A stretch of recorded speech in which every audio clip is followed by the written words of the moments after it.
Hey folks, it's Jeff Daltroy from Keller Williams Energy. Just got a fresh cut, and we are here to bring you Chapter 3 of Should I Buy or Should I Sell First? Roll the music.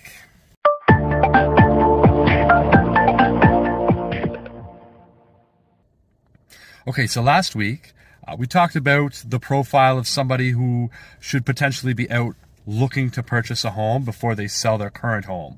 Maybe what they're looking for is incredibly specific and doesn't come to the market very often, so we should make sure that we can find it before we sell what you're living in now.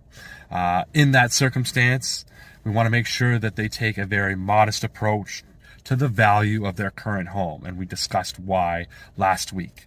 So this week, what I want to talk about is if I'm talking to you and you say something to me like, Jeff, you know what? We got to get 900 for our current home, or else our future plans don't make sense. And I hear that quite a bit. You're saying, if we don't get at least 900,000, we're in financial dire straits, right?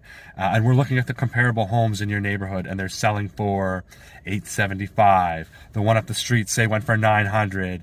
The next one went for $925, and they're in the neighborhood of 900, and 900 is a very real possibility. However, we feel like, as your professional, that it's going to be close, and that bringing in 900 is no certainty. If that was the case, before we went out looking and made a commitment to a seller, I would advise you, hey, maybe we put our house on the market first and make sure we can get that number. If you go out and buy first and you've made that commitment to that seller, a lot of our clients are in a position where they're going to have to sell the home that they're currently in. And if you've already made that commitment, frankly, you're going to have to sell for the most that you can get, right? We always want the most that we can get, but when you've made that commitment on a purchase, a lot of our clients, they're going to have to sell, right? And if you have already purchased, you are no longer in a position to say, you know what, those numbers don't work for me, right? If we're on the market and you don't get a number that works for you, then you don't have to sell. If you've already made a commitment on a purchase, chances are you will. Right? I hope that makes sense to everybody.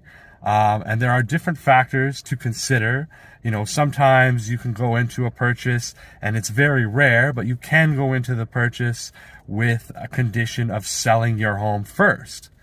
We're going to talk more about that next week in Chapter 4 of Should I Buy or Should I Sell First with Jeff Daltroy from Keller Williams. I hope you guys find this helpful. I love bringing it to you, and I love answering your questions. So if you have any questions or comments, please drop them below, PM us, DM us, text us, anything you got.